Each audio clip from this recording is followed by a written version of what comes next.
Olá, turma do 8º ano, estamos aqui para mais uma aula de produção textual, certo? Na nossa aula anterior, a gente fez a revisão, dos conteúdos de uma forma teórica e eu disse a vocês que nós iríamos fazer também uma revisão em forma de atividades.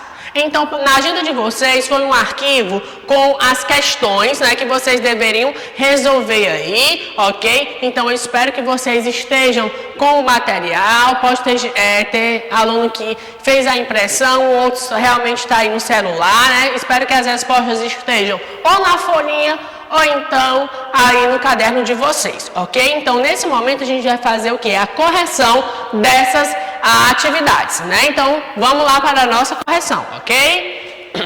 Então, 8º ano, na nossa aula, ok? Nós iremos realmente resolver aí as nossas questões, certo? Então, o tio escolheu 2 gêneros para vocês, ok?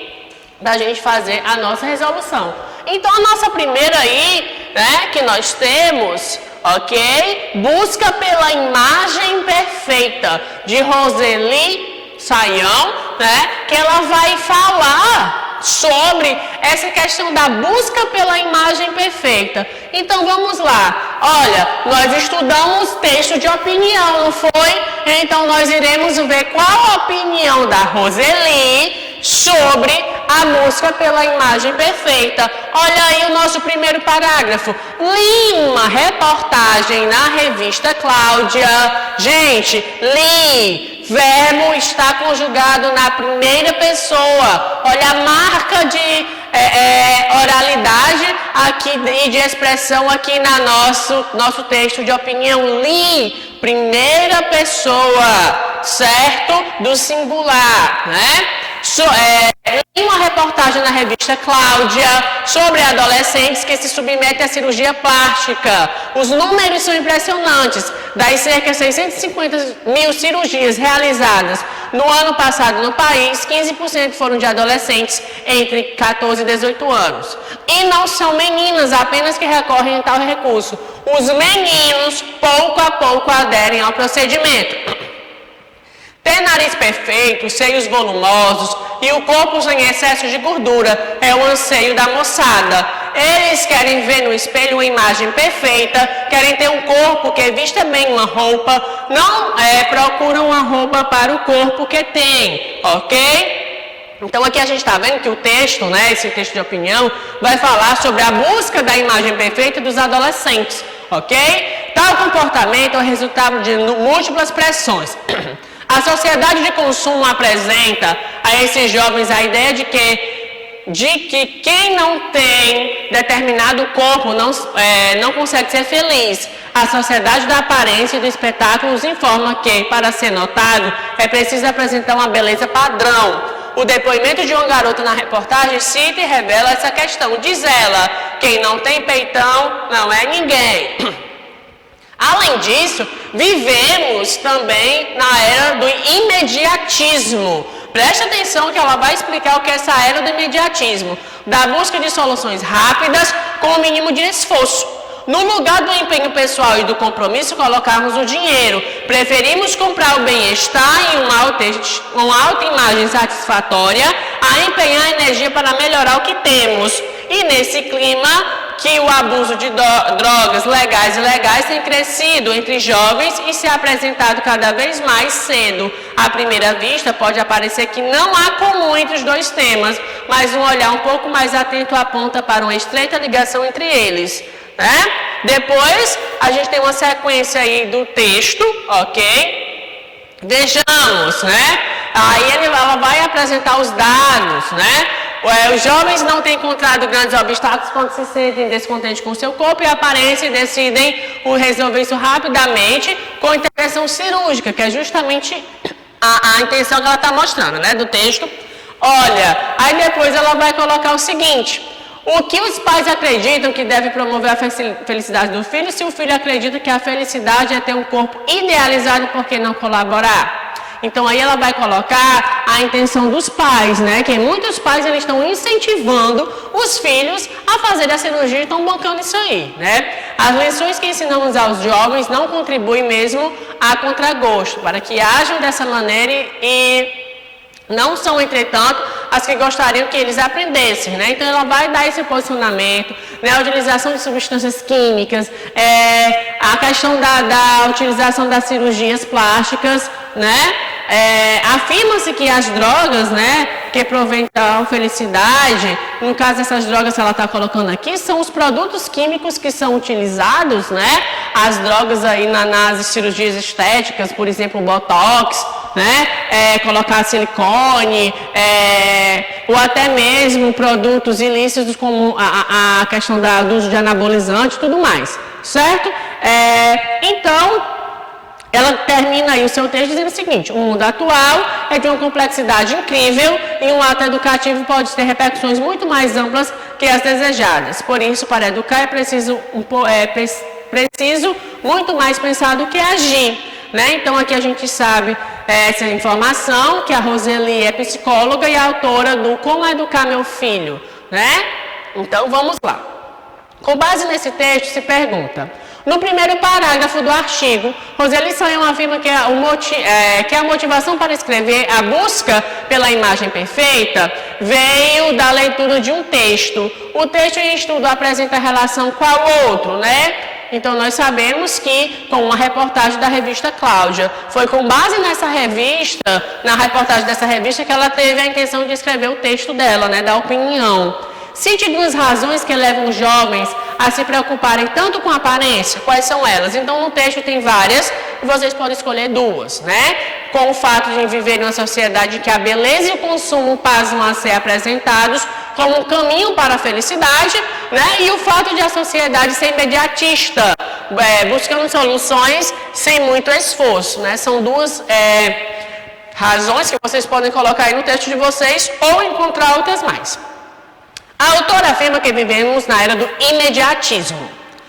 Qual a relação entre o conceito e as cirurgias plásticas, né, gente? Então, vamos lá. O que é esse imediatismo? Né? A alteração de uma forma corporal alcançada sem comprometimento com a mudança de hábitos que poderia gerar um maior bem-estar, uma vida saudável. Gente, algo imediato é aquilo que você faz de uma forma rápida. Então, as cirurgias plásticas é colocado como algo imediato, né? Como essa era do imediatismo. Ao invés de eu fazer uma dieta para poder emagrecer e perder gordura corporal, eu posso ir lá numa clínica estética e fazer um procedimento cirúrgico. Por exemplo, uma lipoaspiração. A pessoa não nasceu com um lábio muito grande. Eu vou na clínica estética e aplico Botox, que é uma substância química. Então, essa era do imediatismo é justamente isso. Você fazer as coisas de forma rápida, imediata, né? Resolvendo logo com um procedimento cirúrgico, ao invés de você fazer um outro procedimento, certo? Que vai levar mais tempo. Então, as cirurgias plásticas, elas são colocadas como algo rápido de correção, ok?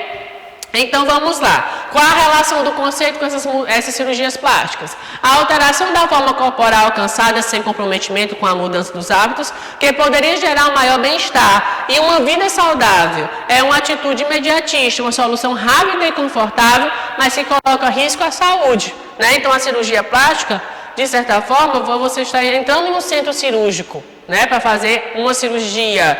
Então, pode muitas vezes correr risco de vida, né? Quantas vezes a gente já viu aí na mídia algumas atrizes ou famosas que vão passar por um procedimento cirúrgico e a cirurgia dá errada, né?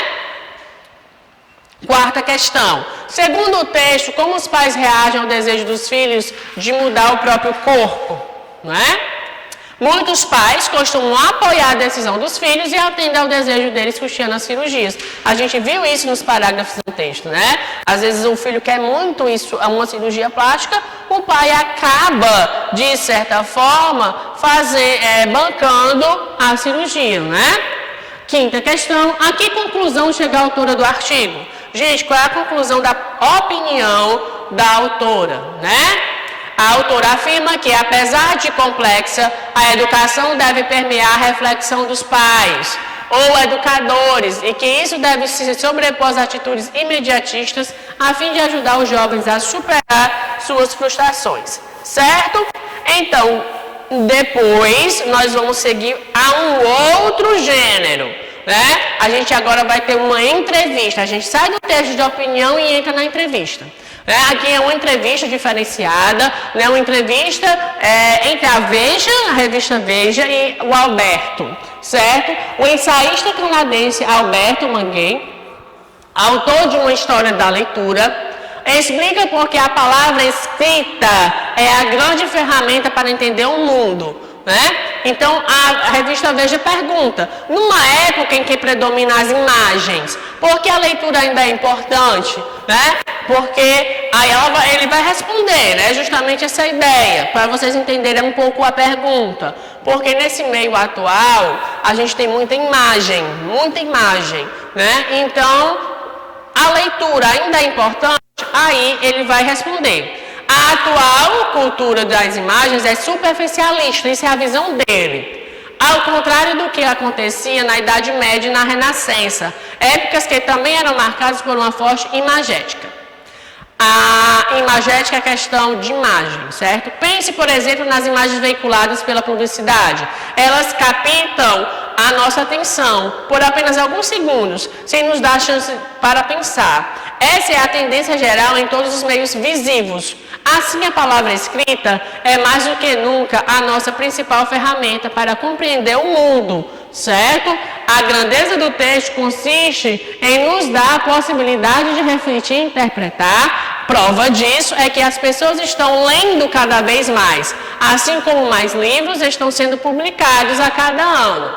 Bill Gates, presidente da Microsoft, propõe uma sociedade sem papel, mas para defender essa ideia, ele publicou um livro e isso diz alguma coisa, né? Ou seja, de certa forma, ele está querendo chamar a atenção da gente que vai por vários séculos, né? Aí à frente, vários milênios, que a palavra escrita, né? A leitura, o texto escrito ainda é importante, ele vai ser essencial, sim.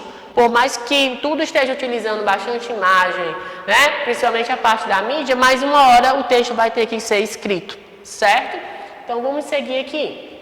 Nós temos umas questõezinhas aqui de marcar, né? Então essa atividade aqui a gente vai seguir nas nossas questões todas de marcar, certo? Preste atenção, gente, aos enunciados e o que está sendo falado, certo? Que isso pode ajudar vocês no futuro em resolução de provas. Prestem atenção aos enunciados. Sexta questão. A palavra escrita é a grande ferramenta para entender o mundo. O item abaixo, né? Que o vocábulo grande apresenta o mesmo valor semântico que possui no segmento do texto Preste atenção. Qual dos itens abaixo vai ter o vocábulo grande? Estão vendo aqui no enunciado? A palavra escrita é a grande ferramenta. Então, ele quer saber se essa palavra grande vai ter o mesmo valor semântico, ou seja, o mesmo sentido que possui em qual segmento abaixo. Aí vocês vão ver aqui que tem 5 itens, cada item tem a palavra grande, só que ele quer ver, ele quer como resposta qual item que vai apresentar o mesmo valor semântico, a mesma ideia do enunciado que ele colocou anteriormente, certo? Então vamos lá. Por um grande tempo, pensou-se que o livro iria substituir pelo computador. B. Bill Gates tem grande interesse em mostrar a inutilidade da palavra escrita no mundo moderno. C. O computador ainda tem uma grande estrada a percorrer a atingir a importância do livro. D. O entrevistado Alberto Manguei é um dos grandes conhecedores do valor da língua escrita e os computadores mais modernos atingem grandes preços no mercado, certo? Então, gente, aqui onde a gente vai encontrar a resposta, certo? A palavra escrita é a grande ferramenta para entender o mundo. A gente vai ter como resposta o item D. o entrevistado, Alberto Manguei, é um dos grandes conhecedores do valor da língua escrita, certo? Então aqui, grande está com a ideia de enaltecer algo, né?